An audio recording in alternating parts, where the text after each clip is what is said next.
Michael Killen, and I have become interested in Marin Clean Energy's approach to providing energy services to the people of Marin County as well as several other counties in the state of California. So I have invited the Chief Executive Officer of that company to sit down with me and to get her to try to answer some questions that I have that the answers may be of interest to you. Dawn Weisz, how are you today? I'm doing great. I'm really happy to be here. Thanks for inviting me. And I'm delighted to meet you. So, Marin Clean Energy has a special position in the world of providing energy to the ratepayers. And what is that position? Well, we provide a green choice to customers in Marin County and other counties. And it really all started many years ago when a small group of advocates and residents of Marin County wanted to get greener energy into their mix so that when they turned on the lights or ran their laundry, they could be using greener energy. And there used to not be a choice for where you get your energy from. But we've been able to launch MCE, and now there's a choice for folks to get greener energy with more renewable content that helps reduce greenhouse gas emissions. I have a question. You said this group of people somewhere here in Marin wanted to get more green, more clean energy or cleaner energy. Yeah. What kind of people are that kind of people, and that would motivate them to want to push forward to help, I guess, found the company you run? Yeah, well, these were just everyday people, moms, dads, families, folks that were interested in making a difference on the planet and reducing the greenhouse gas emissions that they were contributing. And fortunately, they teamed up with a local government organization, a number of local government organizations, including the County of Marin, where I happened to be working long ago. This was back around 2000, 2001. And the County of Marin was already looking at ways to reduce our greenhouse gas emissions.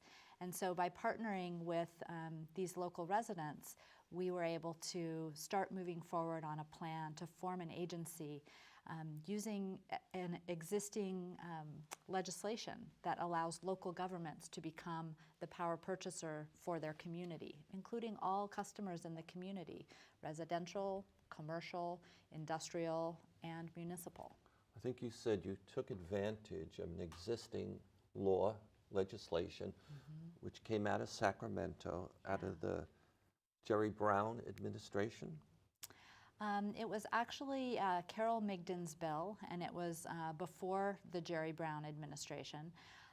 This was a piece of legislation that passed in 2002, and it enabled what is known as Community Choice Aggregation. Oh, so that was even before Arnold Schwarzenegger signed AB 32, which is the groundbreaking law that set California on a direction of trying to be the world leader at reducing greenhouse gases and the impact of climate change.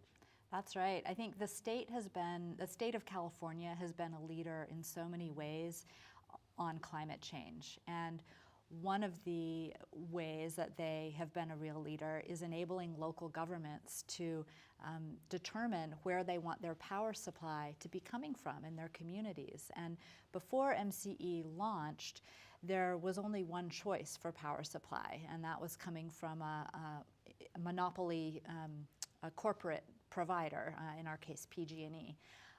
That provider, at the time that we launched MCE, only offered 12% renewable energy in their mix of energy. And that made it really hard for customers in our community to reduce their greenhouse gas emissions, because everyone relies on electricity in their day-to-day life. So if you're limited in the amount of renewable and greenhouse gas-free power you can get, it's really hard to reduce your environmental footprint. Okay. Would you explain something? So, your organization doesn't have a distribution network. It costs millions and millions of dollars to develop the software and to get the names of the people in this county and other places. How did you get your distribution network? How did you get all the names and the billing functions? Yeah, so the way that the legislation was set up, the local government agency, MCE, is only responsible for purchasing the energy for our customers' load and getting it onto the grid. We are not responsible for the transmission and distribution of the energy. That function continues to be handled by the corporate supplier, PG&E. So customers still get their bills from PG&E, and the transmission and distribution charges for PG&E service are showing up there on the bill, alongside the MCE charges for generation service. So we are really just replacing that generation function, and nothing else changes. So if there's a storm and the power lines go down, it's still PG&E that comes out and repairs them. So this arrangement enables your company to provide services that are more clean energy, and also and to make some money, and it provides PG&E an opportunity to still play in the game. No doubt they charge you for transmission.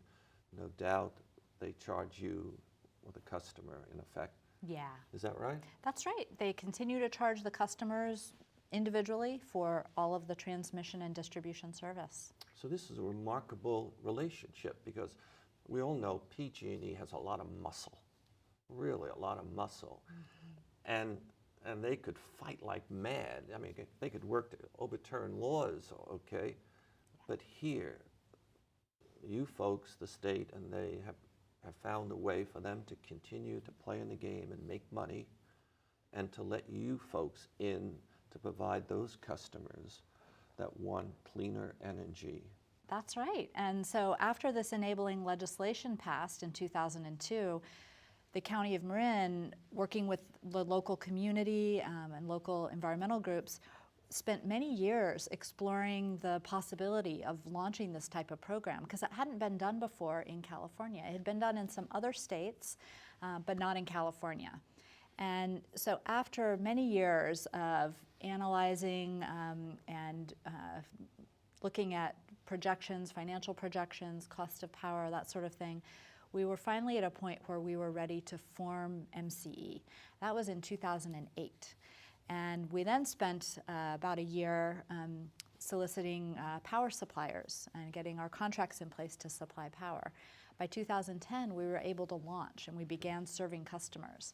Since that time, we've grown from a customer base of about 8,000, where we started with a small subset of customers in Marin, to now serving all of Marin County customers. About 80% to 85% of the customers in Marin have chosen to stay in the program. Well, that's quite a percentage.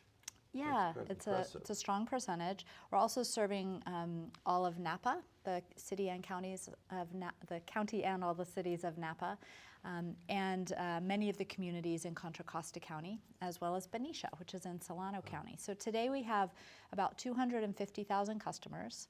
We will be expanding in April to add about twice as many customers. So we'll be doubling in April and serving even more customers in Contra Costa County. This has allowed us to really move towards our goals of greenhouse gas reductions even more quickly and more aggressively than we ever imagined. We were able to start by doubling the amount of renewable energy customers were getting in their default mix. Today, our default mix that customers are getting is 56% renewable.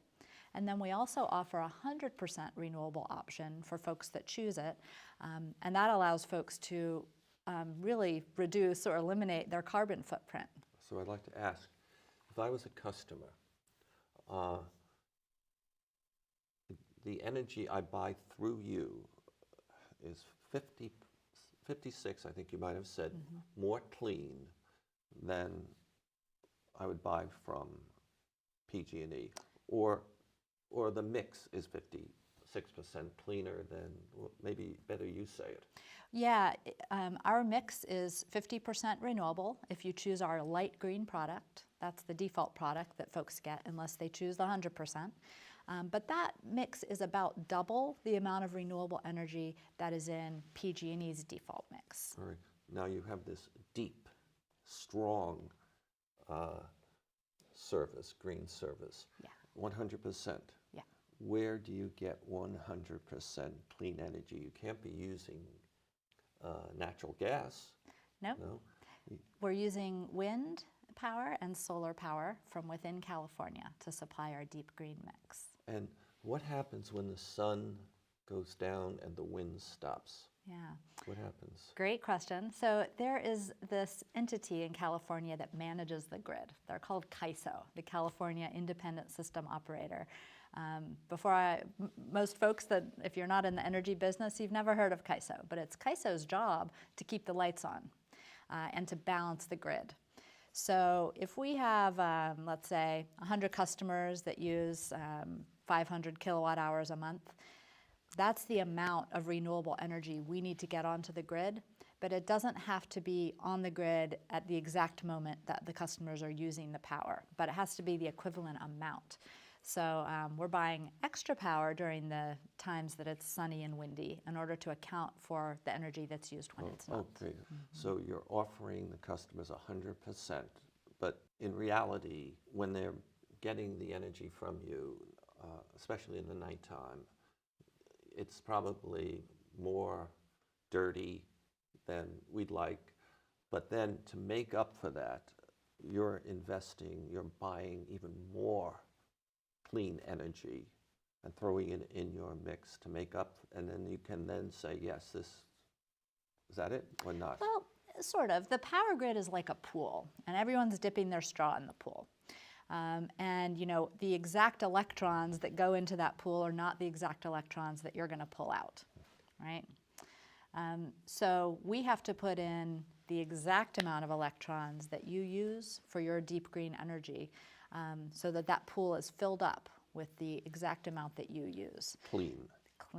The exact amount of clean energy that you use goes into that. So what we do is we use the existing infrastructure, but we make sure that the amount of energy that you use is purchased from wind and solar in California. Okay. Now, did you say you had about 250,000 customers? Yep.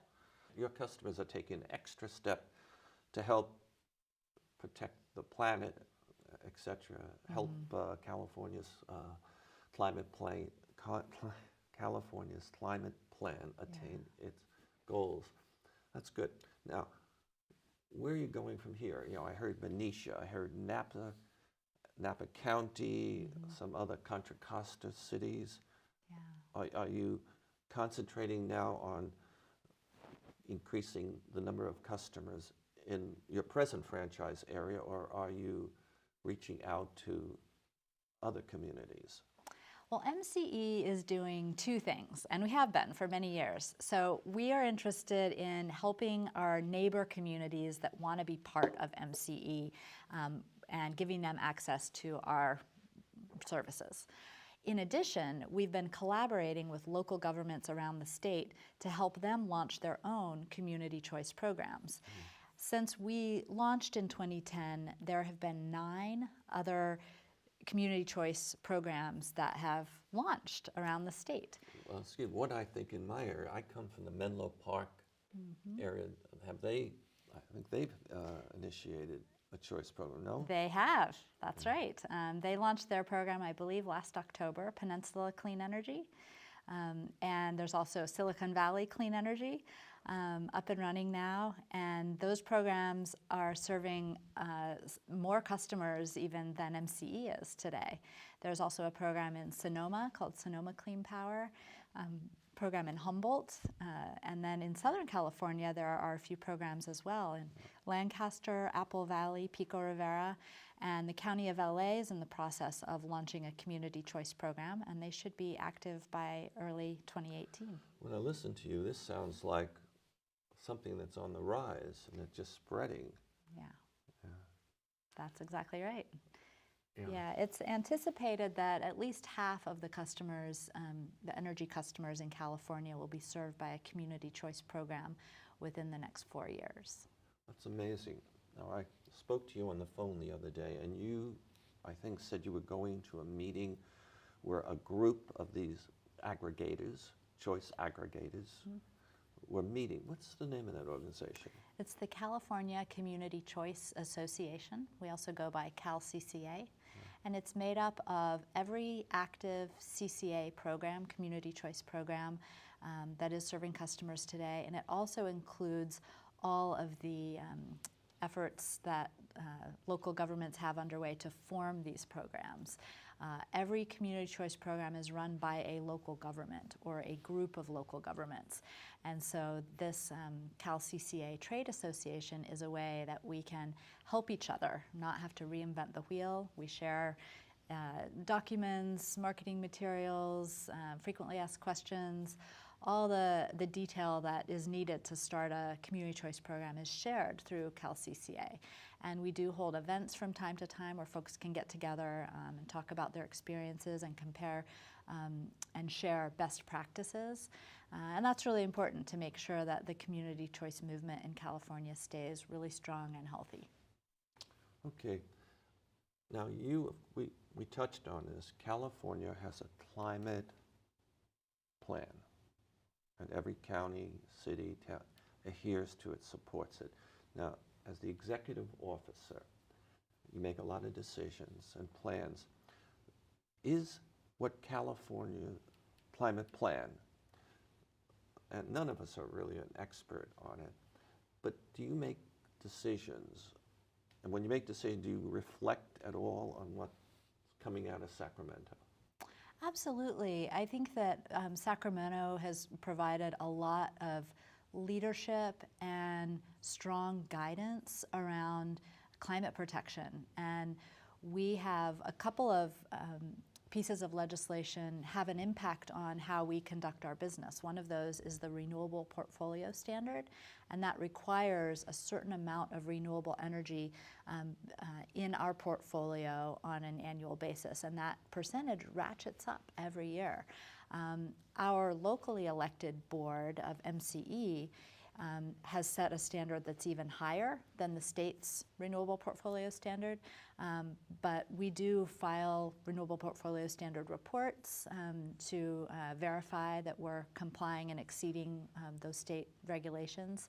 And the other suppliers in the market, including the corporate suppliers, they have to adhere to that renewable portfolio standard as well.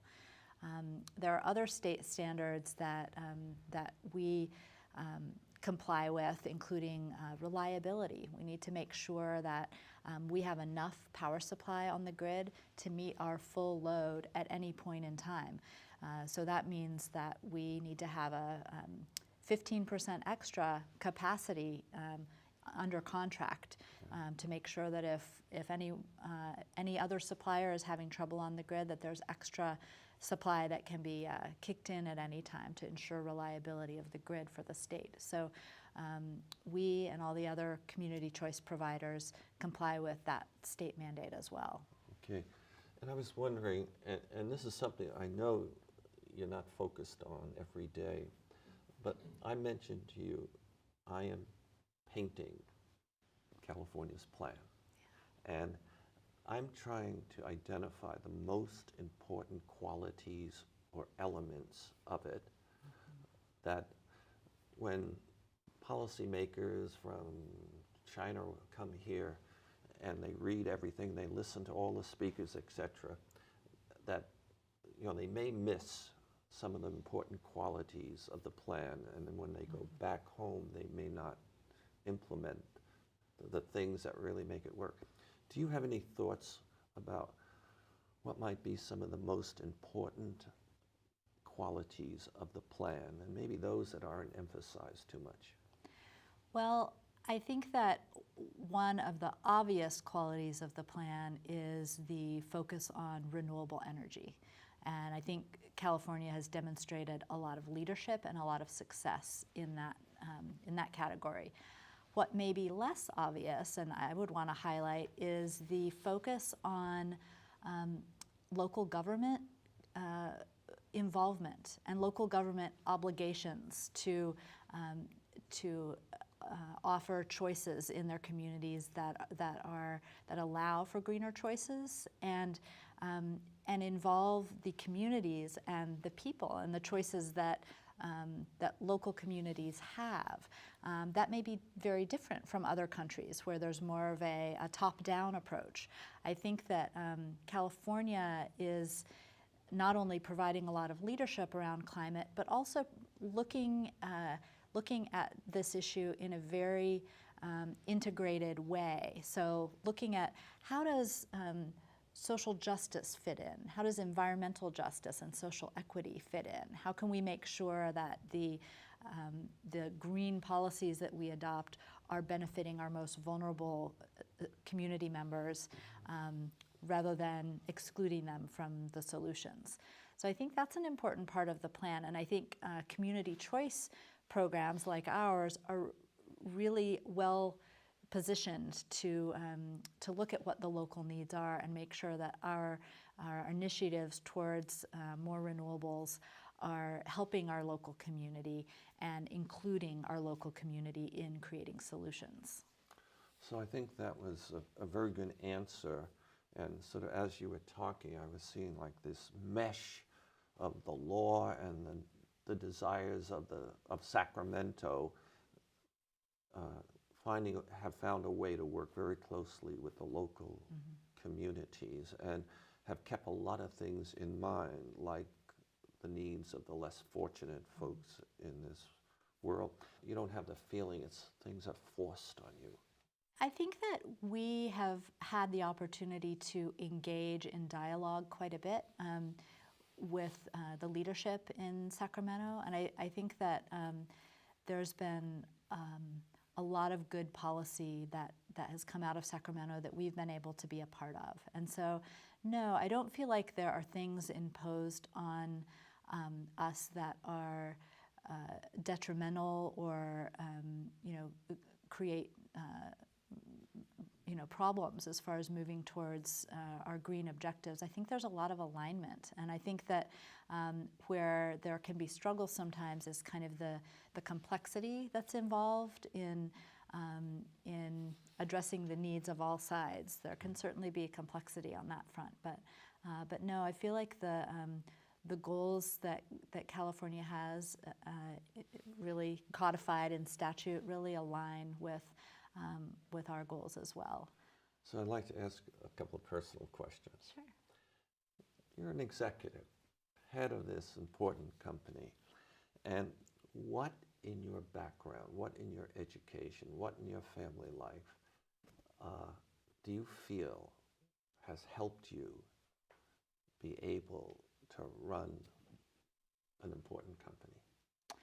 Well, I think that there are two things that have been really helpful to me. One is that I've had a lot of experience collaborating, throughout my life and finding the folks that can really fill in all the areas of need in building something new. I think that's something that has been really important in building MCE. It's been a team effort, and I've been part of the team, and in some cases I've been helping to orchestrate that a bit, but we've been fortunate in finding really amazing team members to carry out the important work that we're doing together. And so I try to stay out of the way of the experts as much as possible and really allow the strong folks on the team to build that. So what happened in your background that led you to be able to bring other people into the project and form your collaborations? Can you remember anything that made you appreciate to form alliances and partnerships where you need to be strong? Yeah, I think I had a lot of experiences working with groups, working with teams, and being part of a team. I worked a lot with horses when I was young, and also worked a lot with folks that had been through emotional trauma. And so being able to kind of listen and stand back and not be afraid when someone has, where you have a strong-minded horse or a person who's been through a lot of trauma and is letting some of that out, being able to kind of allow that energy to add value rather than create fear. I think that's been important. So when you've come across a strong-minded horse, you let it have its way to an extent? Is that? Yeah, to an extent, and not being afraid has been important too. And then with people, when you have a strong-minded person, you let them have their stage for a while and share their inputs and listen. Yeah, that's right. And by listening, a lot of times you can find out where people's strengths are and put them together with others to create a nice complementary team. Yeah. Now, in September of next year, California is going to put on its big global climate action summit. Michael Bloomberg is going to speak, the secretary of the UN IPCC, I think, is going to speak, and a lot of other powerful people. And the governor wants that event, as far as I can determine, to showcase the success of California's climate plan, the successes, as well as probably there'll be a considerable amount of work sharing the insights and procedures. Your organization is very close to San Francisco. Will your organization be putting on any events at the same time? Is this something you want to tap into, have exhibits, any plans? I know it's early. Yeah, so the event coming up next fall is really exciting, and I think it will be an opportunity to showcase some of the success that community choice programs have had around the state. San Francisco has a community choice program that they launched about a year ago called Clean Power SF. I'm sure they will be involved as they're affiliated with the city and county of San Francisco. And we may be involved as well. I think that the details of that event are still in the very early stages, so I don't know exactly what role we would play, but I do expect that we'll play a role. We were able to participate with others on the California delegation to the Paris climate talks a few years ago, and we were able to present there on some of the work that we've accomplished. So we may do something similar. Wonderful. You've been a great guest. My guest has been Dawn Weisz. She is the Chief Executive Officer of Marin Clean Energy. And I've thoroughly enjoyed meeting her, and I've learned a lot. I want to say thank you very much. And it's been a pleasure. Thanks for having me. Yeah, and good luck with your two children. I think one is 17, thinking about college. How old is the other? Yeah, 14. Freshman in high school. 14. Yeah. All right, thank you very much. Thank you very much. I'm Michael Killen.